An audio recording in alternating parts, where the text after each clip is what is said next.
Welcome back to the Emma podcast. I'm Anna and I'm here with Eric, and we also have a special guest joining us today, Marcus Bennett. Before we get into today's topic, we're excited to kick off season 4 of our deep dive series.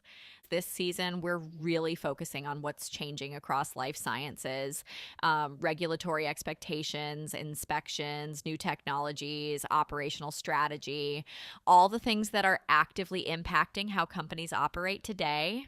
We're talking about FDA inspections in 2026 and what regulators are actually prioritizing right now. Yeah, and I think this is a good one to start the season with because inspections are something every company thinks they understand until they're actually in one. And what we're seeing now is that inspections are changing in ways that aren't always obvious at first. Exactly. It's not like the regulations themselves have completely changed overnight, but the way regulators are approaching inspections definitely has. Marcus, I want to bring you in here from what you've been seeing. What stands out the most right now? Yeah, I mean, I think the biggest thing is that inspections just feel more targeted now. Like it doesn't feel random anymore. And it feels like regulators are walking in already knowing where they want to focus. Yeah, that's a really good way to put it. And I don't mean that in a bad way, but it's just different. You can tell they've looked at data beforehand, whether that's past inspections, deviations, recalls, whatever it is, they're coming in with context. Yeah, and that's exactly it. Inspections have become a lot more data informed. Regulators are using historical data, trend analysis, even broader industry signals to decide where to spend their time. So instead of a general walkthrough, it becomes much more focused. Which changes how companies need to prepare because you can't just prepare broadly anymore. You need to understand how your data looks. Right. And I think that's where some companies get caught off guard because internally things might feel under control. But when you step back and look at patterns over time, it can tell a different story. Exactly. A single deviation doesn't raise concern on its own. A delayed CAPA doesn't necessarily trigger anything. But if those things start repeating or you see trends building over time, that's what regulators are paying attention to. And that's a big shift. Inspections are becoming less about isolated issues and more about system performance. How consistent are you over time? How well do your systems actually function day to day? Yeah, and I've seen that even in conversations with clients, and they'll say, like, we fixed that issue or that was handled. And it probably was. But if that same type of issue shows up multiple times, it starts to look like a bigger problem. Exactly. It becomes a signal instead of an event. And regulators are really good at picking up on those signals now. Another thing I think is worth calling out is how this ties into the idea of continuous readiness, because companies used to think of inspection prep as something you do before an inspection. Now it's more like you need to be ready all the time. Yeah, that part is definitely different. Like, there's no real prep window anymore. It's more about how you're operating every day. And that's where quality systems really come into play. Because if your systems are strong, if your documentation is consistent, if your processes are controlled, then inspections become more of a confirmation rather than a scramble. But if things are inconsistent or if documentation is fragmented, it becomes very visible very quickly. Yeah, and I think documentation is a big one. Even just how quickly you can pull things, how organized it is, that alone can make a difference. Absolutely, especially with the shift toward hybrid and remote inspection elements. Regulators expect quick access to information. They expect clarity. They expect consistency across documents. And if it takes too long to retrieve something, or if records don't align, it raises questions. And it's not even always about a major compliance issue. Sometimes it's just about how confident the regulator feels in your systems. Yeah, that's actually a good point. It's more about how it looks overall. Like, do things feel controlled? Do they feel organized? Exactly. It's perception backed by data. And another area we're seeing more focus on is supply chain. Regulators are looking beyond just the facility itself. They're asking about suppliers, material quality, continuity planning. Which makes sense, like especially after all the disruptions we've seen. Yeah, I was going to say, I think that's something a lot of companies are still adjusting to because it's not just internal anymore, right? It's an extended view of compliance. Your risk profile isn't just your site, it's your network. So, when you step back and look at everything we've talked about so far, inspections in 2026 are really about visibility. Visibility into your data, your systems, your processes, and even your supply chain. Yeah, and consistency too, like not just doing things right once, but doing them right every time. Exactly. Consistency over time is what builds confidence. And that's what regulators are evaluating more and more. So, in this episode, we're going to break this down further. We'll talk about the specific areas regulators are focusing on, how inspection strategies are evolving, and what organizations can do to actually prepare for this shift. Because understanding what's changing is one thing, but aligning your systems to meet those expectations is what really matters. So, building on that, I think one of the biggest adjustments companies need to make is how they think about their own data. Most organizations have the data. That's not usually the gap. The challenge is whether they're actually looking at it in a way that reflects how regulators are evaluating it. Yeah, exactly. Because internally, data is often spread across different systems. You have deviations, CAPAs, complaints, audit findings, all managed in different places. And unless there's a structured way to connect those signals, it's difficult to see the full picture. Right. And I think that's where a lot of organizations are still catching up. It's not that the data isn't there, it's that it's not always being synthesized at an enterprise level. When you start looking across systems instead of within them, you begin to see patterns that you may have missed otherwise. Exactly. And that's the same lens regulators are applying. They're not reviewing one system in isolation. They're evaluating how everything connects over time. So if you have recurring deviations tied to a process, combined with related complaints or delayed CAPAs, that aggregated signal becomes meaningful. And ideally, organizations should be identifying those patterns internally before they become visible externally. Because once a regulator is pointing it out, you're already reacting instead of leading. Yeah, and I think that's where the shift toward more proactive oversight internally becomes important. It's not just about closing individual issues, it's about understanding what those issues are telling you collectively. If the same type of problem continues to appear, even at a low level, that's something worth investigating early. Right, and that ties directly into how management review needs to evolve. It's not enough to look at static metrics anymore. You need to understand trends, directionality, and whether performance is improving, stable, or starting to drift. Exactly. Because a stable system should look stable over time. And if you start to see variation, even small variation, it's worth asking why. And I think that's where context matters too. Not every trend is a problem, but you need to be able to explain it. If something is increasing, is there a reason? Is it understood? Is there a plan? That level of awareness makes a big difference during an inspection. Exactly. Regulators are not expecting perfection, but they are expecting awareness and control. If you can demonstrate that you understand your data and are managing it effectively, that builds confidence. And that brings us to CAPA effectiveness, which is another area getting a lot of attention because it's not just about whether a CAPA is opened and closed, it's about whether it actually resolves the issue. Right. And I think this is where you really see the difference between surface level fixes and root cause resolution. If a CAPA is closed, but the same issue shows up again, that's a signal that something deeper wasn't addressed. And regulators are definitely paying attention to that. Exactly. Repeat findings are one of the clearest indicators of system weakness. They suggest that either the root cause wasn't fully understood or the corrective action wasn't effective. And again, this all ties back to documentation because everything we're talking about ultimately needs to be clearly reflected in the records. Can someone reviewing your system understand what happened, why it happened, and what was done to address it? Yeah, and I think clarity is a big part of that. It's not just having documentation, it's having documentation that tells a coherent story. If someone external is reviewing it, it should be easy to follow the logic and see how decisions were made. Because that's essentially what an inspection is. It's someone coming in and trying to understand your systems based on what they can see and what you can explain. If the documentation is consistent and aligned, it builds confidence quickly. If it's fragmented, it creates friction. And speed plays a role here too, because inspections today move quickly, especially with hybrid elements. There's an expectation that organizations can retrieve and present information efficiently. Yeah, and that's where system structure becomes really important. And if your data is organized and accessible, you can respond confidently. If it's not, then even simple requests can take longer than they should, and that can affect how the inspection unfolds. Absolutely. Responsiveness is part of the evaluation now, not just what you have, but how effectively you can provide it. And that ties into digital maturity.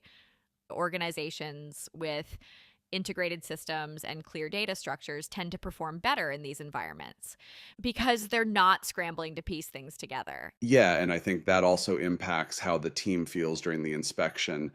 If systems are strong and accessible, there's a level of confidence. If not, it can create unnecessary pressure. Exactly. And that brings us to the human side of inspections, because beyond systems and data, people still play a critical role. Right? Inspectors are going to ask questions and they're going to expect clear, consistent answers.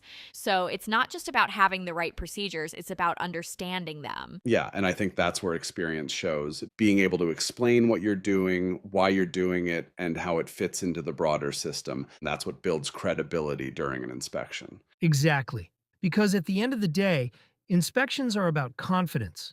Confidence in your systems, your data, and your people. And all three need to align.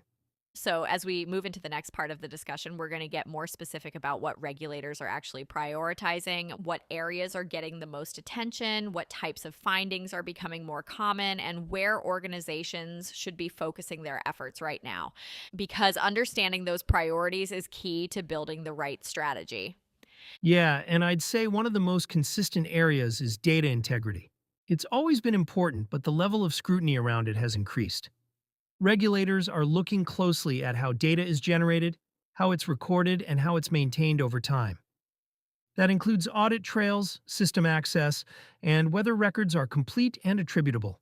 Yeah, and I think what's changed is that it's not just a technical review anymore. It's more about how data integrity reflects overall system control. If there are gaps in data, inconsistencies, or missing information, it raises broader questions about how the organization is operating. Exactly. It becomes a signal of reliability. Because if the data isn't consistent, it's hard for regulators to trust the conclusions that come from it. And that ties directly into documentation practices more broadly. Another area we're seeing a lot of focus on is how well documentation aligns across systems. So, not just whether a deviation is documented, but whether that documentation matches what's reflected in CAPA's investigations and related records. Right. And I think alignment is the key word there. If you look at a deviation and then you look at the CAPA and then maybe training records or change controls, those pieces should all connect logically. If they don't, it creates questions. And those questions can escalate pretty quickly during an inspection because once inconsistency shows up in one area, it often leads to deeper review. Exactly. Another area getting a lot of attention is change control. Regulators want to see that changes are being evaluated properly, documented clearly, and implemented in a controlled way. That includes understanding the impact of the change and ensuring that any necessary validation or updates are completed. Yeah, and I think change control is one of those areas where things can seem routine internally. But from a regulatory perspective, it's a reflection of how disciplined your processes are. Are changes being assessed thoroughly? Are they being tracked properly? Are they being closed out completely? And those details matter. And especially now when companies are making more changes, whether it's facility updates, process improvements, or even system upgrades, there's a higher volume of change happening. So the way that's managed becomes even more important.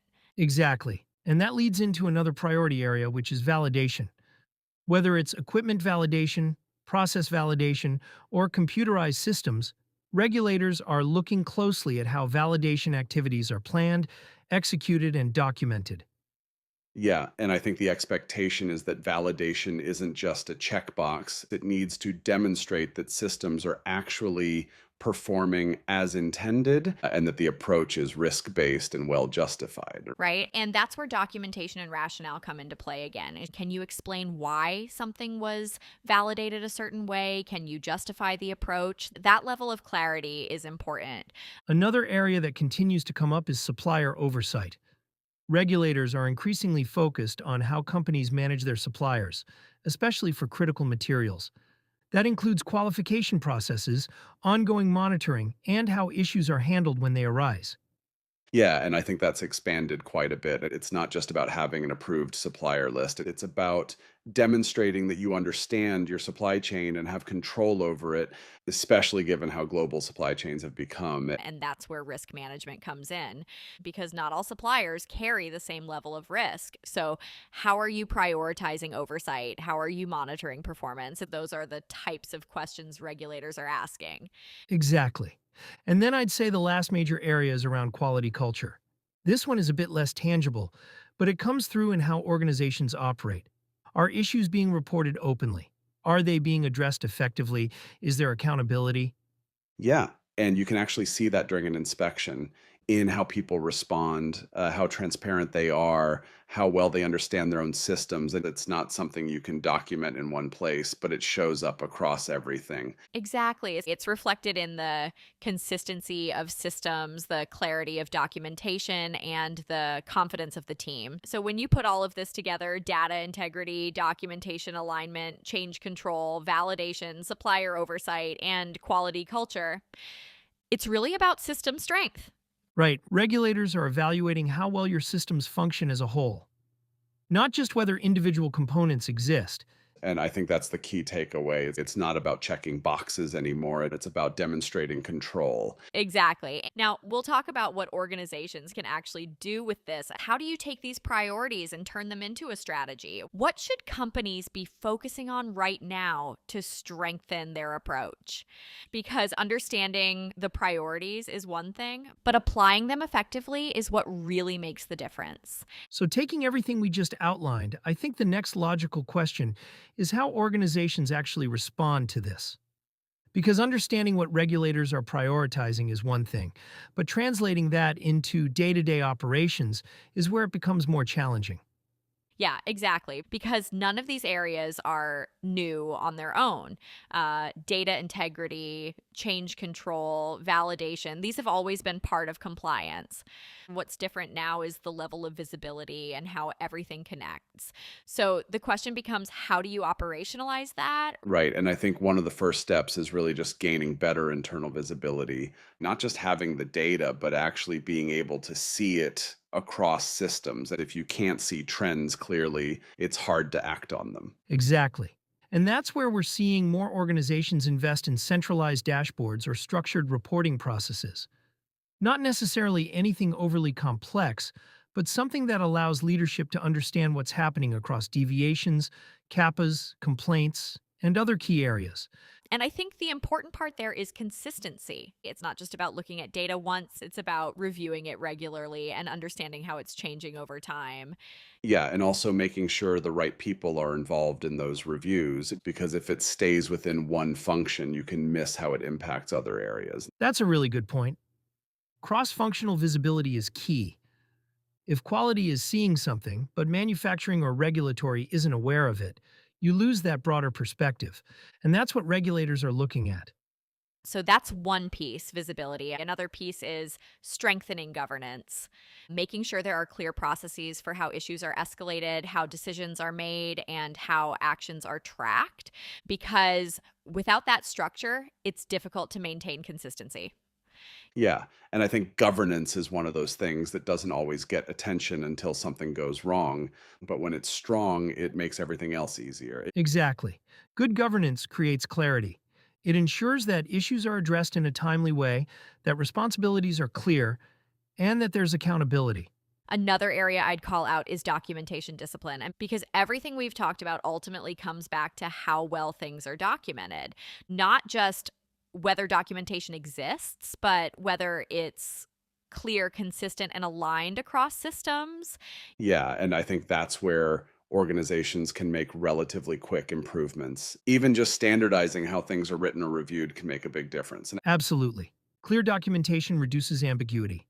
And during an inspection, that clarity helps inspectors understand your systems more easily.